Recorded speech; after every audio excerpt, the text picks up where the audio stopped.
کہ انسانیت ہے کیا. ایک بات اچھی طریقے سے ذہن کے اندر رکھیں، انسان بننا یہ ہماری چوائس نہیں تھی، یہ اللہ نے چاہا تو ہم انسان بنے. لیکن انسانیت کے علم بردار بننا یہ ہماری چوائس ہے. میرے پیارے آقا صلی اللہ تعالی علیہ وسلم کے پیارے دیوانوں، آج دنیا میں سب سے زیادہ جو دوائی فروخت ہو رہی ہے اور سب سے زیادہ جس بیماری کے مریض ڈاکٹروں کے پاس جاتے ہیں، وہ یا تو اسٹریس کے ملیں گے، یا ڈپریشن کے ملیں گے، یا نروس کے ملیں گے، یا اپسیٹ کے ملیں گے. اور مختلف ڈاکٹرز، مختلف سائیکولوجسٹ اور سائیکریٹسٹ ڈپریشن، اسٹریس، اس کے سلسلے میں مختلف وجوہات بیان کرتے ہیں کہ ان چیزوں کی وجہ سے آپ کو ڈپریشن ہو گیا یا انسان ڈپریشن میں چلا گیا. اب سولوشن کیا ہے؟ تو پھر سولوشن کے لیے کوئی ٹیبلٹ دے دی گئی، کاؤنسلنگ کر دی گئی اور کہا گیا کہ بس آپ اس کے ذریعے اپنی زندگی گزاریں. میرے پیارے آقا صلی اللہ تعالی علیہ وسلم کے پیارے دیوانوں، آج کے سہولت کے دور کے اندر آدمی کو زیادہ مطمئن اور پرسکون رہنا چاہیے تھا گزشتہ 500 سال پہلے کی زندگی کے مقابلے میں، جب نہ ٹرینیں تھیں، نہ فلائٹ، نہ سوشل میڈیا، نہ انٹرنیٹ. یہ ساری سہولتوں کے آنے کے بعد 500 سال پہلے جو سہولتیں نہیں تھیں، اس کے مقابلے میں ان سہولتوں کی بنیاد پر انسان کو آرام ملنا چاہیے تھا. لیکن ہم دیکھ رہے ہیں آرام کے نام پر بیماریاں بڑھتی جا رہی ہیں. آرام تو کیا ملے گا؟ کہنے والے نے کہا مرض بڑھتا گیا جوں جوں دوا کی. اس وقت ہاتھ، پیر، آنکھ، کان کے اعتبار سے زمین پر چلنے والے انسان تو نظر آتے ہیں، لیکن اس انسان کے اندر اللہ نے جو خوبیاں اور انسانیت رکھی ہے، اس انسانیت کو آج سوسائٹی میں تلاش کر لیں تو میں پورے یقین کے ساتھ کہہ سکتا ہوں کہ الا ماشاء اللہ کہیں سے انسانیت چھلکتی ہوئی دکھائی دے. اللہ کی کتاب انسانیت کا درس دیتی ہے. رسول اعظم صلی اللہ علیہ وسلم نے اپنا انٹروڈکشن سب سے پہلے نبی ہونے کا نہیں کروایا، بلکہ پیغمبر رحمت صلی اللہ علیہ وسلم نے سب سے پہلے دنیا کے سامنے اپنی پہچان ایک بہترین انسان کی حیثیت سے پیش کروائی. میں حدیث کی روشنی میں سمجھاؤں گا انسانیت کیا ہے، اور قرآن کی روشنی میں سمجھاؤں گا کہ انسانیت کیا ہے، اور پھر اس کے بعد ہم اپنے مینٹلی، فزیکلی پرابلمز کا سولوشن بھی ان چیزوں میں تلاش کریں، اور ساتھ ہی ساتھ ہم سوچیں کہ آخر کیا وجہ ہے کہ آج پوری دنیا بے چین ہو گئی، پوری دنیا بے قرار ہو گئی. ہر چوتھا آدمی، ہر تیسرا آدمی ٹینشن میں گرفتار نظر آتا ہے، پریشانی میں گرفتار نظر آتا ہے، اپسیٹ نظر آتا ہے. اس کو زندگی میں کوئی لطف نظر نہیں آتا، اسے زندگی میں کوئی مزہ نظر نہیں آتا، وہ جینے سے زیادہ قبر کو پسند کرتا ہے. بڑی عجیب سچویشن ہو گئی. آئیے اللہ کی کتاب کو سمجھیں. یہ کتاب صرف نماز روزے کی تعلیم نہیں دیتی، یہ کتاب صرف حج و زکات کی تعلیم نہیں دیتی، بلکہ یہ کتاب تخلیق انسانی کے مقصد کو یوں اجاگر کرتی ہے کہ اے میرے بندے، اللہ عز و جل گویا یوں کہہ رہا ہو کہ میرے بندے، تو اگر سمجھتا ہے کہ میں نے تجھے صرف بندگی کے لیے، نماز روزے کے لیے پیدا کیا، تو جان لے میرے پاس اس کے لیے، نماز کے لیے فرشتوں کی کوئی کمی نہیں. بے پناہ فرشتے ہیں جو عبادت اور ریاضت میں مصروف ہیں. جہاں تجھے ہم نے نماز، روزے اور حج و زکات کے لیے پیدا کیا، وہیں پر انسانوں کے ساتھ اچھے سلوک اور انسانوں کی خدمت کے لیے بھی تجھے پیدا کیا. کہنے والے نے کہا کہ درد دل کے واسطے پیدا کیا انسان کو، ورنہ طاعت کے لیے کچھ کم نہ تھے کر رو بیان. اب آئیے آپ دیکھیں اللہ نے اپنی عبادت کے ساتھ کس طریقے سے انسانیت کی تعلیم دی، اسے تھوڑا سا سمجھیں تاکہ کچھ سوچ بھی درست ہو. اور جس سبق کو آج کا مسلمان بھول چکا ہے، بلکہ یہی وہ سبق تھا جو ایک مسلمانوں کی سب سے بڑی پہچان تھی. اللہ فرماتا ہے وَاعْبُدُوا اللَّهَ وَلَا تُشْرِكُوا بِهِ شَيْئًا وَبِالْوَالِدَيْنِ إِحْسَانًا وَبِذِي الْقُرْبَى وَالْيَتَامَى وَالْمَسَاكِينِ وَالْجَارِ ذِي الْقُرْبَى وَالْجَارِ الْجُنُوبِ وَالصَّاحِبِ بِالْجَنبِ وَابْنِ السَّبِيلِ وَمَا مَلَكَتْ أَيْمَانُكُمْ إِنَّ اللَّهَ لَا يُحِبُّ مَنْ كَانَ مُخْتَالًا فَخُورًا. توجہ سے ترجمہ سماعت فرمائیں. اللہ ارشاد فرماتا ہے اور اللہ کی بندگی کرو اور اس کا شریک کسی کو نہ ٹھہراؤ. یہاں تک اللہ نے اپنی بندگی کی بات بتا دی. عبادت صرف خدا کی اور اس کا شریک کسی کو نہیں ٹھہرایا جا سکتا. اور اس کے بعد فوراً کیا فرمایا؟ وَبِالْوَالِدَيْنِ احسانا، اور ماں باپ سے بھلائی کرو. اب یہاں سے انسانیت کا درس شروع ہو رہا ہے. ماں باپ سے بھلائی کرنے والے کو اللہ نے دنیا کے انسانوں کی فطرت کے اندر یہ بات رکھ دی ہے کہ جو بچہ اپنے ماں باپ کے ساتھ اچھا سلوک کرتا ہے اسے کوئی کچھ بھی کہے لیکن دنیا یہی کہے کہ یہ بہت اچھا انسان ہے. کبھی بھی آپ نہیں دیکھیں گے کہ ماں باپ سے اچھے سلوک کرنے والے کو کوئی برا انسان کہے. لیکن کوئی ماں باپ کو گالی دیتا ہو، کوئی ماں باپ کو دھکے دیتا ہو، کوئی ماں باپ کو ڈیڈ اسٹاک کہتا ہو، کوئی ماں باپ کو پاگل کہتا ہو، دنیا اسے اچھا انسان نہیں کہتی. اب یہاں میں تھوڑا سا آگے بڑھ کر کے عرض کروں، آج کے دور کا انسان اس لیے بھی ڈپریشن کے اندر ہے کہ جس کے ساتھ اچھے سلوک کی اللہ نے تعلیم دی تھی، آج کے انسان نے اس کے ساتھ اچھا سلوک کرنا بند کر دیا. تو سب سے پہلے اللہ کی بندگی کے بعد انسانیت کا سلوک ماں باپ کے ساتھ کرو. اس کے بعد قرآن آگے بڑھتا ہے اور رشتہ داروں. اب رشتہ داری بھی کتنی عظیم چیز ہے. آقا کریم صلی اللہ علیہ وسلم ارشاد فرماتے ہیں، ہمارے بہت سارے لوگ مشائخ کے پاس جاتے ہیں اور کہتے ہیں کوئی تعویذ دے دیجئے روزی میں برکت کے لیے. ٹھیک ہے، بہت سارے مشائخ ایسے ہیں جن کے اوراد و وظائف پر عمل کر کے رزق میں برکت بھی ہو جاتی ہے اور نہیں بھی ہوتی. تعویذات سے برکت ہو بھی جاتی ہے، نہیں بھی ہوتی. لیکن اگر حضور نے کسی عمل کے بارے میں کہہ دیا کہ یہ عمل کرو گے تو رزق میں برکت ہوگی، تو خدا کی قسم وہی ہوگا جو مصطفیٰ پیارے نے فرما دیا ہے. اب آئیے میں آپ کو بتاؤں حضور کیا فرماتے ہیں.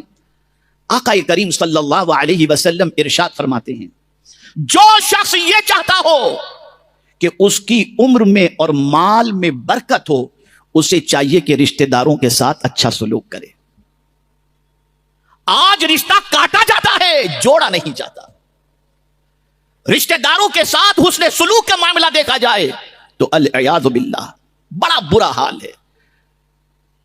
اور تھوڑا سا ایک ارشاد آپ کو میں سرکار کا سنا دوں. سرکار صلی اللہ علیہ وسلم فرماتے ہیں، اللہ اس بندے کی دعا کو قبول نہیں کرتا جو رشتہ کاٹتا ہے. رشتہ توڑنے والے کی دعا اللہ قبول نہیں کرتا. اسی طرح سے سمجھ میں یہ بات آ گئی اس حدیث کی روشنی میں کہ انسانیت کا سلوک جہاں ماں باپ کے ساتھ اچھا کرنا ہے، وہیں پر انسانیت کا سلوک رشتہ داروں کے ساتھ. پھر آگے فرمایا، اور یتیموں اور محتاجوں اور پاس کے ہمسائے، معاشرے کے وہ لوگ جو یتیمی کا داغ جھیل رہے ہیں، ان کے ساتھ اچھا سلوک کرو. اچھا، یتیم کے ساتھ اچھا سلوک کرنے سے کیا ملے گا؟ تو اب سرکار صلی اللہ علیہ وسلم فرماتے، انا وکافل الیتیم کہاتین. سرکار فرماتے ہیں، میں اور یتیم کی کفالت کرنے والا دونوں قیامت کے دن اتنے قریب ہوں گے جیسے کہ یہ دو انگلیاں ہیں. یہ ہے انسانیت. آگے آقا کریم صلی اللہ علیہ وسلم نے فرمایا، اور محتاجوں، اگر معاشرے کے اندر کوئی محتاج ہے، بے روزگار ہے، تو ان کے ساتھ اچھے سلوک کا حکم اللہ عز و جل نے عطا فرمایا.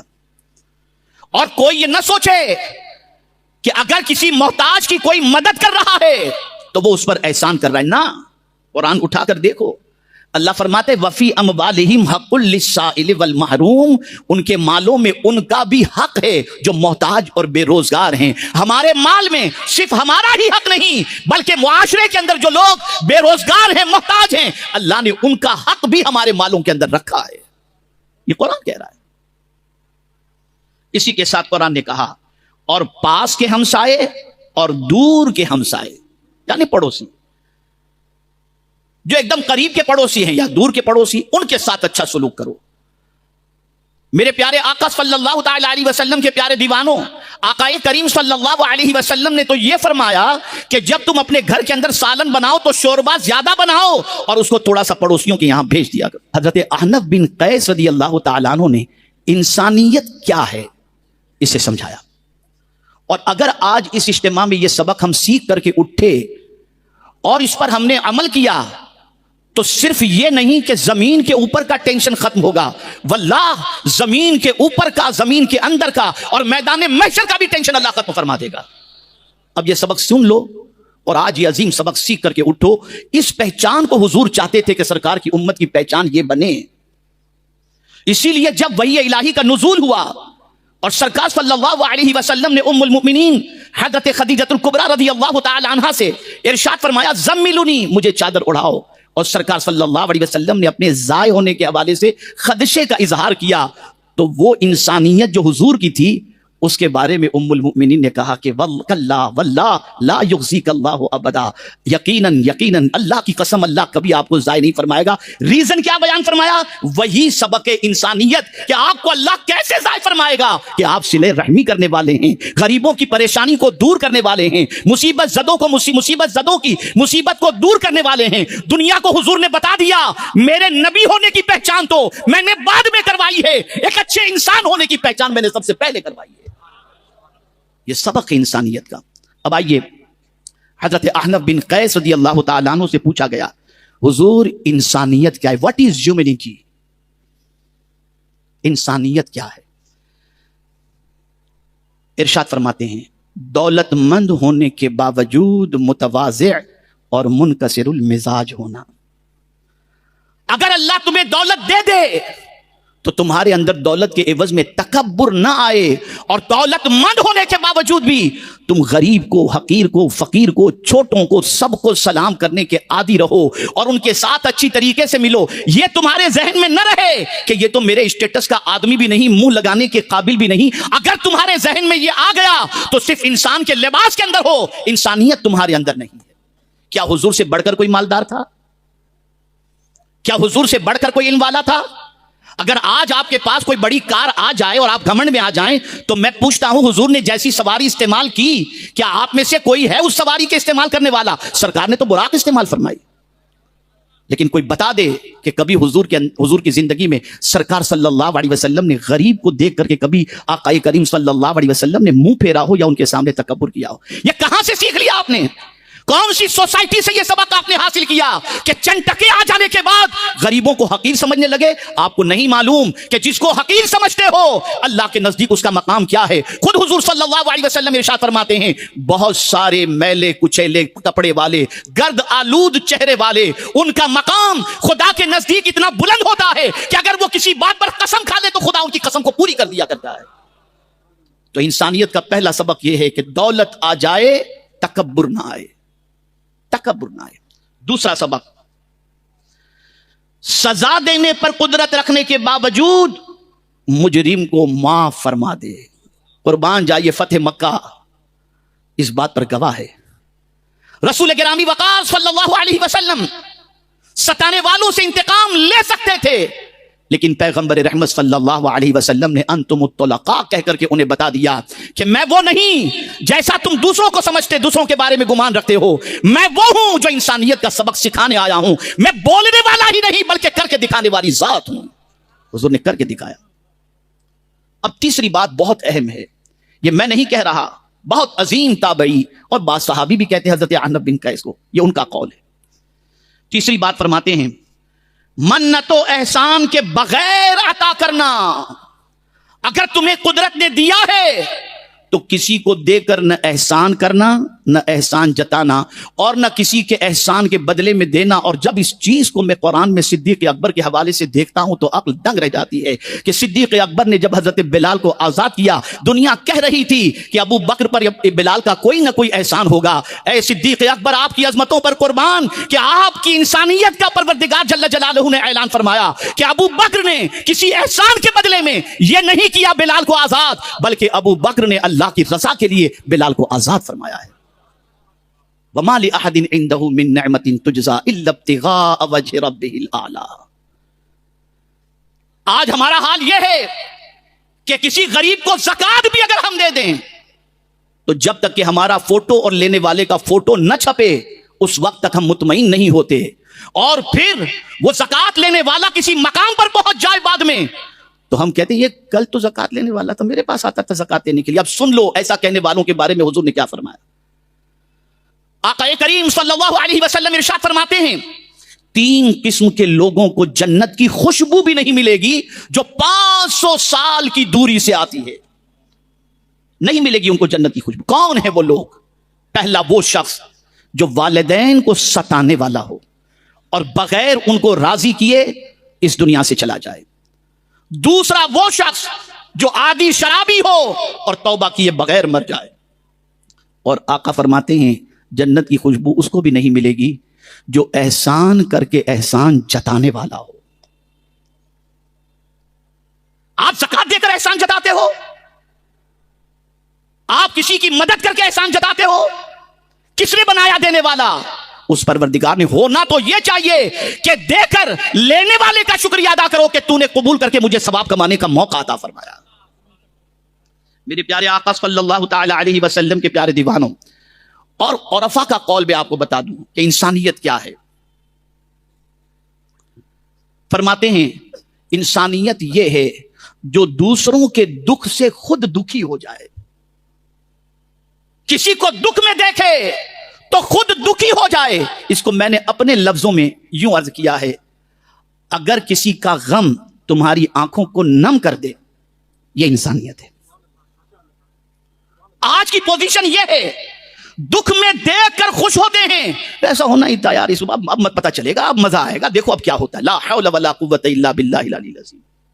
یہ انسانیت نہیں ہے۔ انسانیت یہ ہے کہ کسی کو دکھ میں دیکھ کر کے خود دکھی ہو جاؤ۔